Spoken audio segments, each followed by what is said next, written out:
মায়া একটা হল কি এই মায়াকে অতিক্রম করা বড় দুষ্কর।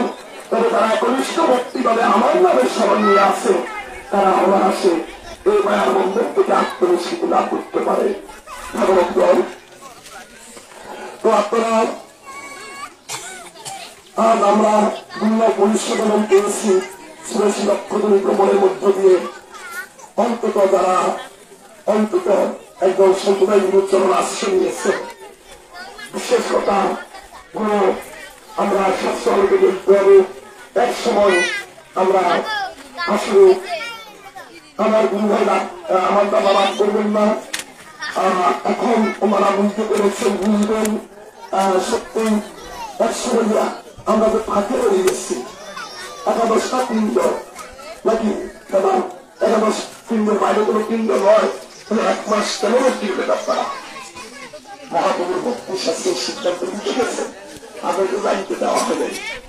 আজকে আমাদের ভক্তি লাভ হয়েছে, বাবারা এর পর্যালোচনা করে সঠিক পথ দেখাবেন মানুষদেরকে। এমন এক সময় আজকে মনে কষ্ট দিলেন না বাবা, অনেক শ্রেষ্ঠ করা তারা আমাদেরকে গৌতম ঘুরতে দেবে। সত্য কথা যেটা আজও তারা এখনো অনুসরণ করাবেন, তারা পর্যন্ত ভক্তি করতে শিখে আসছেন।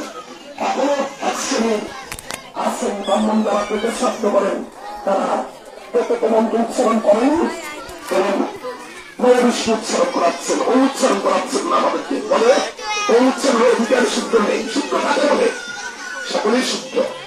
ব্রাহ্মণ হয়ে কিন্তু জন্ম নেয় না, প্রত্যেকে সত্যই জন্ম নেয়, কিন্তু সংস্কারের মাধ্যমে ব্রাহ্মণ হয়।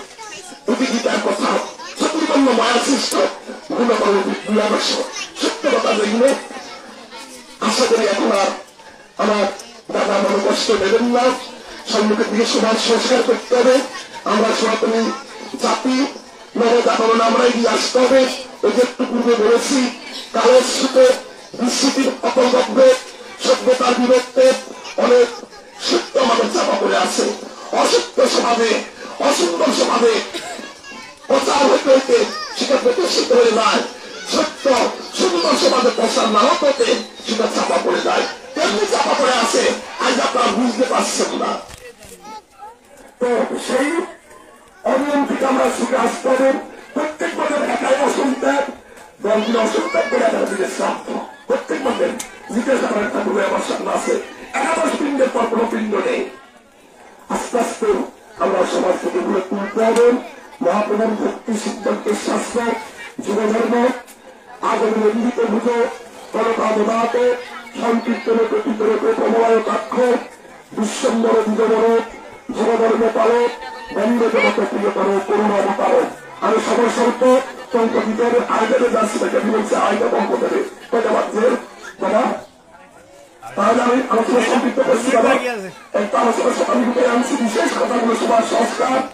আপনার গুরুত্বপূর্ণ কথাগুলো আপনার কত কষ্ট হচ্ছে না বাবা? কাগজ কাটি দেবো আপনারা বাবা দুপুর খাওয়া 3টা বাজানো খান করেন, আর বাবার একটা অনুষ্ঠানে আসলে বিশেষ করে আমরা সমাজকে সংস্কার করতে হবে বাবা। অপরাধ দেবেন না, আপনারা আমাকে গালি দেবেন না। আপনারা আপনাদের সন্তান, আমি আপনাদের দরবারে ঘুরে চলছি, তবে ছোট জীবন থেকে হরিদান বাবাকে করুণা আশ্রিত হয়ে এই ত্রিপুরা শৈশব থেকে আমার এই জীবন, এই জ্ঞান লোকের দ্বারা নারী ছুটে চলছি। তবে বাবা আমার অহংকার নয়, সমাজকে আমরা কিছু দেওয়ার মতো সেই শক্তি নেই। তবে মহাপ্রভু তার আলোকে গুরু দায়িত্ব মাথায় দিয়ে আপনাদের তার দ্বারা এসে দুটো কথা বলে যেতে পারছে বাবা। তো যাবত জীবন চলে যাবেন, মানুষ মননশীল, মৃত্যু অবধারিত, মৃত্যু হাত থেকে আমরা কেউ গায়ে পাবো না। সমস্ত তো তার জন্য অপেক্ষা করে না, দুরায় করে যায় বেঁচে দাঁড়ায় আমি রয়েছি সহায় সম্বল সকলই উৎসাহ গেল। আমি যেন সেখানে নেই নবীনী দলগত জলমতি তরম তৎভয় জীবন নদীতে যখন হত্যপক্ষে জলের মতো জীবন তরমন ফেরিয়ে আসলে আর এক মুহূর্ত দেরি করা যাবে না। মৃত্যু সত্য আসলে মিথ্যা। সকল অহংকার পরিহার করে আমরা যতটুকু আত্মদীনতার করবে দাঁড়িয়ে গুরুবেশ্বরে ভক্তি রেখে আমরা জীবনটি সংসার করব রক্ষার মধ্যে দিয়ে সঠিকভাবে ওই সংসার পরিহার করে সন্ন্যাসী হতে বলে নাই। বলছে বিষের মধ্যে থেকে অনাসক্ত হবে সঠিক শাস্ত্র সিদ্ধান্তের আলোকে জীবন পরিচালনা। তবে তৈরি পুষে যাবে পুলে। তবে সুজন মাঝি সঙ্গ করো মিলে তার করিয়া, হ্যাঁ মায়ের খেলা সরল দেব বেলাটাই চলিয়া। হ্যাঁ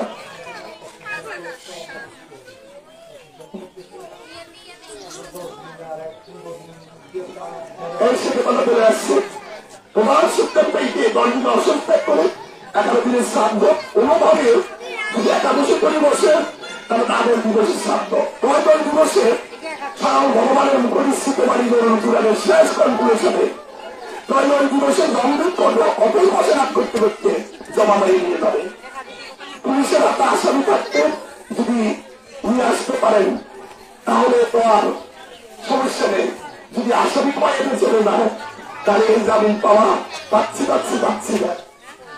হ্যাঁ নাকি দেখছো তো? তাহলে এমনি 10 দিনে অসংখ্য করে 11 দিনের শ্রাদ্ধ কোনো কারণ যদি একাদশী পরিবেশে একাদশীতে শ্রাদ্ধ কর্তা গাতা ভোক্তা গ্রহিতা 3 পুরুষ হবে।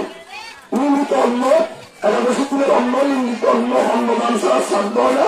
সহজে বলছি প্রতিদিন শ্রাদ্ধ রাতের স্থান শুদ্ধই ব্রত রক্ষা করে ব্রাহ্মণ বস্ত্রের সিদ্ধান্ত ক্রমে দ্বাদশীতে শ্রাদ্ধ উত্তর শ্রাদ্ধ। এটা আমাদের ঠাকুর বাবাও তেমন করে আসছেন এবং ভক্তি অনুকূলে উঠে গেছেন। আর ভক্তি অনুকূলে যে ব্রাহ্মণরা ঢুকতে পারছেন না তারা বলে শ্রাদ্ধ বাধিত্ব হয়ে গেছে। আরে একটা অসুখের মধ্যে যদি আরেকটা অসুখ করে কোনো কারণে যদি পরিবর্তিত হয় নতুন বিচার করে সেটা বাধিত্ব হয় না।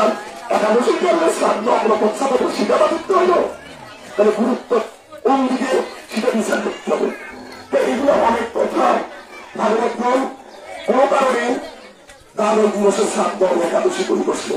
ভগবান শ্রীকৃষ্ণের মুখনিশ্চিত বাণী গৌর পুরাণের 9 দিবসে জন্ম কঠোর ঘোষণা করতে করতে জমা হয়ে নিয়ে যাবে। এই জন্য আপনারা 11 দিনে শ্রাদ্ধ করার চেষ্টা করবেন।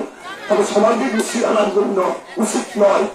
তবু আমরা বুঝতে পারছি না বলি যেমন এখানে আমি আসতাম না, তো তবুও আমার ঠাকুরগাঁয় সাত্বিক প্রসব পাচ্ছেন। গতকালের বৈষ্ণব বিধি অবলম্বনে কিছু ফর্মুলা ধরে কৃষ্ণ প্রসাদ পিণ্ড দিয়েছেন এবং কালকে অধিবাস হয়েছে। তাই এসেছে মাসের পেটের শ্রাদ্ধ দেখে না হয় তো কোন শ্রাদ্ধ খাওয়া নিষিদ্ধ। আর আমার ঠাকুররা এখন পেটের শ্রাদ্ধ করবেন না।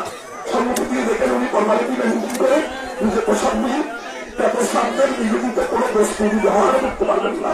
ওই পেটের শ্রাদ্ধের কোনো বস্তু খেলে কৃষ্ণভক্তি নষ্ট হয়, সেই পেটের শ্রাদ্ধ খাওয়াবে না। কিন্তু বৈষ্ণবিকারী যে শ্রাদ্ধ হয় সেই শ্রাদ্ধকে তা করতে হয়, সেই শ্রাদ্ধ কৃষ্ণ প্রসাদ দিয়ে অত পেটের যে একটা প্রভাব সেটাও যেন থাকবে না।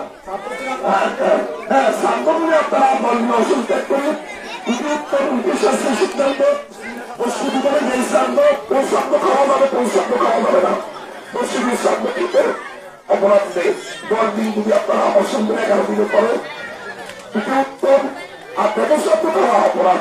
পেটের শ্রাদ্ধ খাওয়া খেলে নিবেদিত বস্তু গ্রহণ করলে কৃষ্ণ ভক্তি দূরীভূত হয়ে যায়। তো আস্তে আস্তে ধন্য আমরা বৈজ্ঞানিকরা গৌরবান্বিত মনে করছি। আমার দাদা চন্দ্র ঠাকুর মহাশয় সেসব ছোটবেলা থেকে আমাকে উনি দেখেন, উনি আমাকে অন্তর দিয়ে ভালোবাসেন। আর উনি যে কোনো ভাবে আজকে ভক্তির উপরে দাঁড়াইয়েছেন, এটা আমাদের পরমানন্দের বিষয়। আজকে ওনাকে নিয়ে আমরা সমাজকে সংস্কার করবো, ওনাকে নিয়ে আমরা ভক্তির পরিসরে এগিয়ে যাবো, ওনাকে নিয়ে আমরা মহাপূর্ণ আদর্শগুলা সমাজে বাস্তবায়িত করবো। এবং আমাদের কষ্ট হচ্ছে আমি যদি আলোচনা দেওয়ার আরো অনেক লক্ষ্য ছিল। আপনারা চেষ্টা করবেন যতটুকু অতীতকে পরিহার করে দূর হয়। মানুষ ভুলের পর মানুষ সঠিক ভাবে আসে না, বাবা সমাজ সংস্কার করে না। হ্যাঁ, তো এই দিকে আপনারা লক্ষ্য করে আপনাদের কাছে কোনো করে বলছি বাদ বিতরণ না করে কুতর্ক না করে জাতির ক্রান্তি লগ্নে আপনারা মিলেমিশে বিভিন্ন মত থাকবে ভাবনা থাকবে শাস্ত্র আমাকে সিদ্ধান্ত নিয়ে আমরা যেন এক ঐক্যের মধ্যে এসে আমরা জাতিকে সমাজকে দেশকে দিয়ে আমরা উন্নতি বর্ণনা করে আমরা এগিয়ে যেতে পারি সেই আশাবাদ ব্যক্ত করে আর সকল জগৎময় আজ সকল অমঙ্গল সকল অশুভ চেতনা দূরীভূত করে অনন্ত বিশ্ব নিরন্তা পরমেশ্বর শ্রী ভগবান যেন সকলের প্রতি শান্তি বর্ষিত করেন চেতনা উদয় করেন, জগৎময় যেন অনিয়ম অসম্ভব দূরীভূত করে এই সৃষ্টিকে রক্ষার জন্য সবাই যার যার ইষ্ট ভাবনা অনুধর্মের আদর্শে দাঁড়িয়ে যেন প্রেম প্রীতি ভালোবাসা দৃষ্টিতে অনন্ত বিশ্বপিতার সৃষ্টিকে রক্ষার জন্য